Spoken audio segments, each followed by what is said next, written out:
Perkenalkan, nama saya Rosanti Nenggolan, NPM saya 1709-122. Hari ini saya akan mendongeng. Dongeng saya itu Putri Tujuh dan Asal Mula Kota Dumai. Selamat menyaksikan. Pada zaman dahulu kala, di daerah Dumai berdirilah sebuah kerajaan yang bernama Seri Bunga Tanjung. Kerajaan ini dipimpin oleh seorang ratu yang bernama Ciksima. Ratu ini memiliki 7 putri yang elok dan rupawan, yang dikenal dengan Putri Tujuh. Dari ketujuh putrinya, putri bungsulah yang paling cantik. Namanya yaitu Mayang Sari. Putri Mayang Sari memiliki keindahan tubuh yang sangat indah, mempesona, kulitnya cantik, lembut bagai sutra.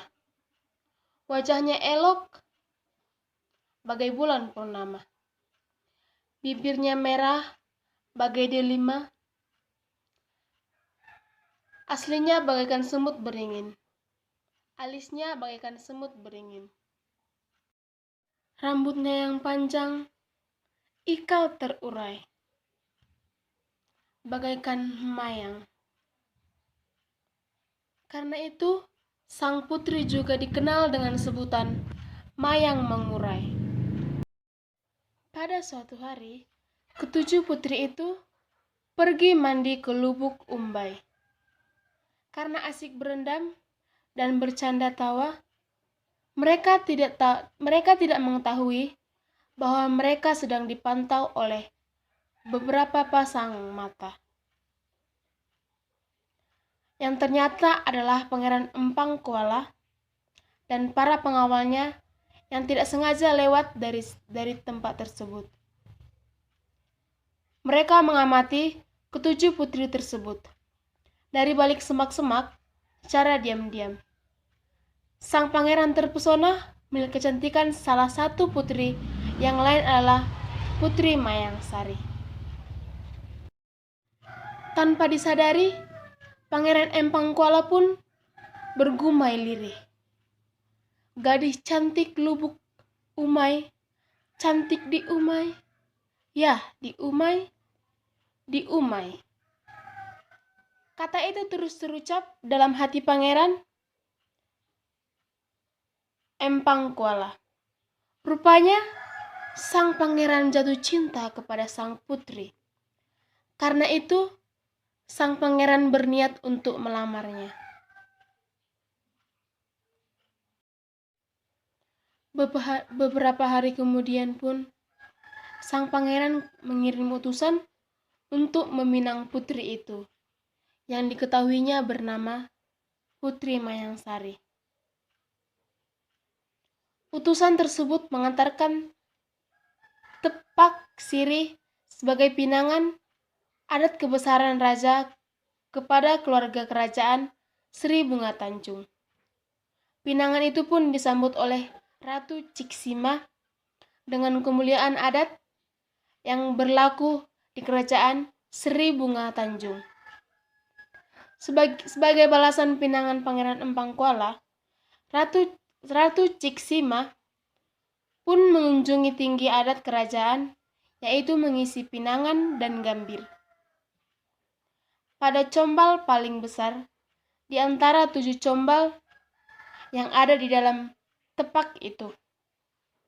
6 buah combol lainnya sengaja tak diisi, sehingga tetap kosong. Adat itu melambangkan bahwa putri tertualah yang lebih awal atau pertama dilamar oleh siapapun. Mengetahui pinangan pangerannya ditolak, utusan tersebut kembali menghadap kepada sang pangeran. Ampun Baginda Raja, hamba tak ada maksud mengecewakan Tuan. Keluarga kerajaan Seri Bunga Tanjung belum bersedia menerima tuan untuk memperistri Putri Mayang Mengurai.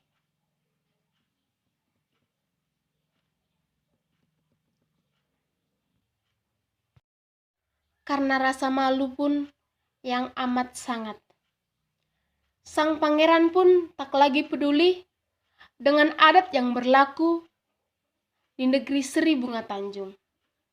Amarah yang menguasai hatinya tak bisa dikendalikan lagi. Sang pangeran pun segera memerintah para panglima dan prajuritnya untuk menyerang kerajaan Seri Bunga Tanjung. Pertempuran antara kedua kerajaan di pinggiran Selat Malaka itu tak lagi bisa dielakkan. Di tengah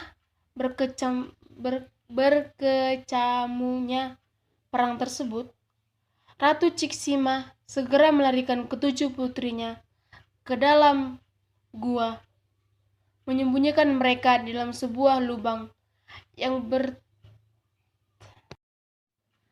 beratapkan tanah dan dilindungi oleh pepohonan. Tak lupa pula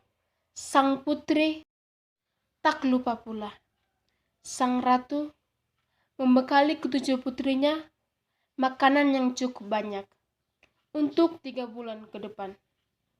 Setelah itu, sang ratu pun kembali ke kerajaan untuk mengadakan perlawanan terhadap pasukan Pangeran Empang Kuala. Sudah 3 bulan berlalu, namun pertempuran antara kedua kerajaan tersebut belum usai.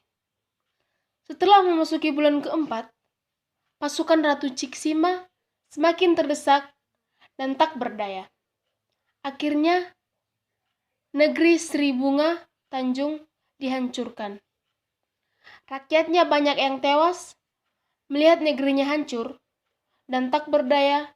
Ratu Ciksima segera meminta bantuan jin yang sedang bertapa di Bukit Hulu, Sungai Umai. Pada suatu senja, pasukan Pangeran Empang Kuala sedang beristirahat di hilir Umai. Mereka berlindung di bawah pohon-pohon bakau, namun menjelang malam terjadi peristiwa yang sangat mengerikan. Secara tiba-tiba, mereka tertimpa beribu-beribu buah bakau yang jatuh dan merusak dan menusuk ke tubuh-tubuh para pasukan Pangeran Empang Kuala. Tak sempat separuh malam, pasukan Pangeran Empang Kuala dapat dilumpuhkan. Pada saat pasukan-pasukan kerajaan Pangeran Empang Kuala tak berdaya, datanglah utusan Ratu Ciksima menghadap Pangeran Empang Kuala. Melihat kedatangan utusan tersebut, sang pangeran yang masih duduk lemas menahan sakit langsung berkata, "Hai, orang Seri Bunga Tanjung, apa maksud kedatanganmu ke sini?" Sang utusan menjawab, "Hamba datang untuk menyampaikan pesan Ratu Ciksima agar pangeran berkenan menghentikan peperangan ini. Perbuatan kita ini telah merusak bumi dan membuat sakti rantau bertuah dan menodai pesisir Seri Bunga Tanjung. Siapa yang datang dan berniat buruk, malapetaka akan menimpa. Sebaliknya, siapa yang mendatangkan niat baik ke negeri Seri Bunga Tanjung akan disejahterakan hidupnya." Kata utusan Ratu Ciksima menjelaskan. Mendengar penjelasan utusan Ratu Ciksima itu, sadarlah pangeran bahwa dirinya yang memulai peperangan tersebut.